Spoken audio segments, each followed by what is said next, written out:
Hello, welcome back to Blender CC Live Noding. In this episode, I'm gonna talk about several nodes in Sverchok that's acting more like a kind of a utilities nodes. They're actually very useful, and you could actually accidentally miss them if you don't know about Sverchok. Yeah, I'll start with the first one. It's actually called a 3D view. Actually, view 3D view props. Okay, this guy. So what is this node doing is actually in relation to whatever you see in the 3D view. Lots of these actually can be accessible from Blender normal environment, like kind of things like displaying or hiding the grid floor and things like that. See like the XYZ axis and all this.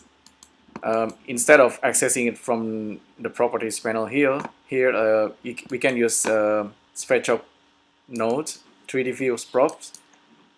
So for example, this one is a render, displaying only like a render, only displays objects that's gonna be renderable. So that's the first one you can access from here, and this one displaying the grid or hiding the grid, and then the XYZ, you know, very handy. You can hide it, hide the axis, have just the grid, hide the grid. You can change the color of the grid very quickly, and there's this gradient and background as well for the view here on the 3D view. But normally you want to actually use the only render or display the world background. The world background horizon is actually controlled by this guy. If you go to the properties and then enable blend, I think you should see the horizon thing. So turning on gradient. Okay, turning on paper actually give you that horizon. Yeah, so this 3D view props is very handy. Don't miss it. It also includes this turntable and drag ball. What are those? If you are not familiar, it's when if you switch to trackball, you can easily, you know, like move in all 360 directions, kind of like in the trackball mode. Some people like this. I actually don't like it too much. But if you're like a modeler, you like to kind of rotate it in all directions, you can enable trackball. I normally like to have the z-axis always pretty much pointing up. So I use the turntable one. So that's work for me. So that's 3D view props. The next thing I want to show you is the matrix viewer. So matrix view is actually quite new. A couple of days ago. This one was born out of needs. I think more very often we look at like a viewer draw, and if you want to display something like the matrix transformation, you know, like the transformation of objects, we don't normally being able to see that. Say we have like a box and we want to have like a multiple duplicates of this box. We use a matrix in,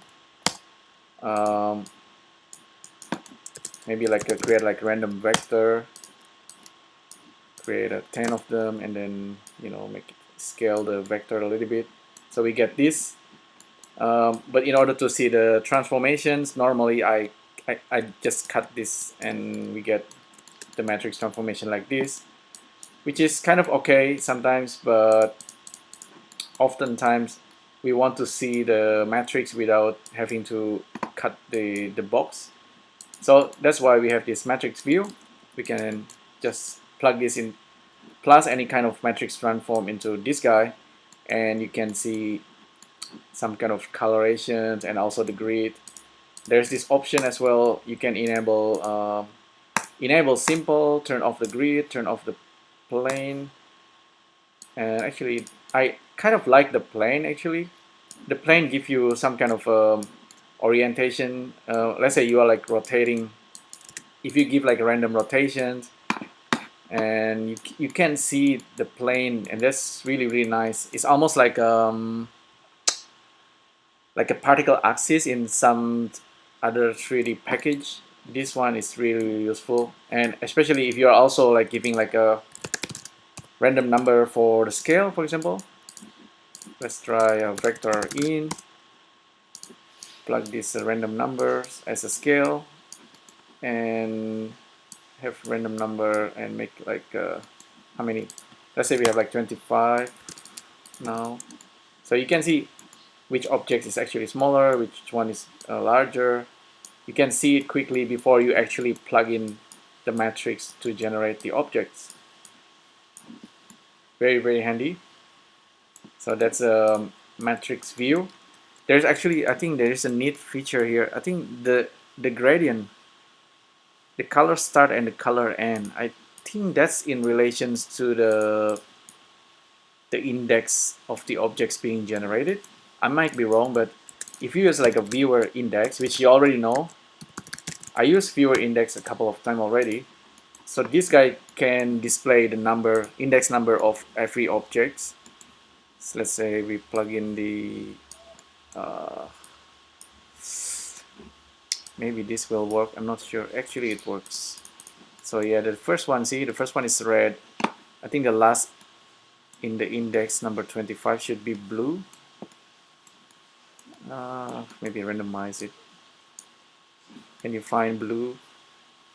Number 24. Actually, 24 is that guy.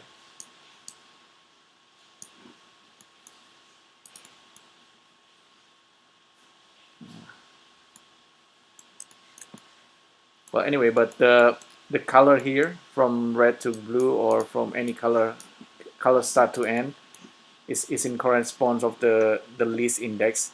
Very handy. So that's matrix view. Let's see in my list, what else do we need to see? Center to pivot. Okay, center to pivot is also quite interesting. Very often you're using, if you're using Sverchok for the first time, you know that you have viewer draw and you also have viewer bmesh, which is gonna generate the real objects in the 3D view. And both of these guys have the matrix. Normally you only worry about whether it's using the vertices and edges or vertices and polygon, which is the mesh data of like a polygon geometry. But you also, in Sverchok, you think about the matrix. The matrix in there, really, it's just like the location, rotation, and scale of the objects. If you provide like a vector position,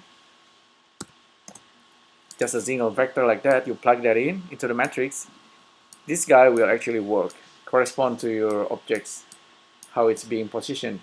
If you want to have other like rotation and scaling, you use matrix in, and that works, works exactly just like this transform, location, rotation, and Euler scale, whatever.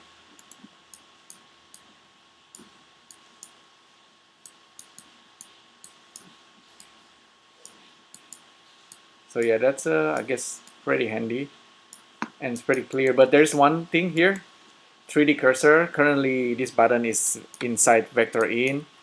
This 3D cursor is actually very interesting. So if you click there, it will, whenever you put the 3D cursor, the position will jump.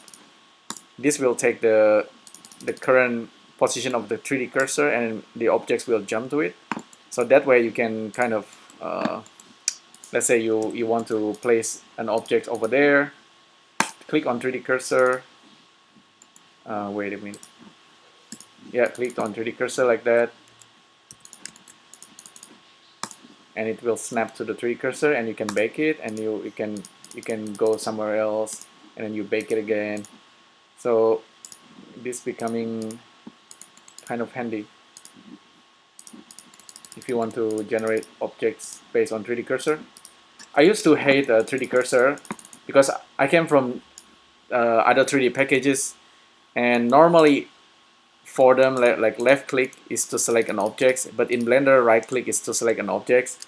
But I got too used to it after working with Blender for a few months. Your brain will click to it, and you will find this to be quite intuitive. And with Blender, actually selecting with right click and then using keyboard shortcut and hotkeys to move objects and then to do a lot of things is actually become like a second nature. Of course, it takes time until you kind of, okay, you at the beginning, if you're like learning Blender for the first time, 3D cursor will be like your biggest kind of, I don't know what it is. You might hate this, but this is actually very useful. Where you place the 3D cursor is where you're gonna generate an object, basically. If you go to edit mode, this cursor can become like a pivot of where you're editing your thing. So that's actually very, very handy as well. Sometimes animator use this as well. While right click is to select, right? Right click to select, and then in order to select many, you use keyboard shortcut, you know, like C or B. So a lot of things, you just need to switch brain. Blender works slightly differently, but then after a while, it's becoming like it's built into your brain. So yeah. So there you go. I think that's a quick look at some of Sverchok utilities node. There's actually one more thing. It's actually the very cool one. If you control space or shift A and then tap and just type in this guy, like what do you call this? Like an arrow. It's like a bracket. You get this some of the macros. This macro is really cool. Try the Zen of Sverchok or object view or SN pedal. Actually load this pedal thing. Let's say I want to load a monkey, for example, and bring it into Sverchok, and I can use that macro. Object viewer, just tap here, and then now the monkey is inside Sverchok, right? And you can randomize input vertices, for example, just crazy things to the monkey head and then bake it. So yeah, that's a quick look at all kind of props nodes in Sverchok. It's gonna grow in the future. There's actually one coming called center pivot, actually center cursor, center view to mouse or center view to cursor, and that's gonna be like something like a macro or button in Sverchok.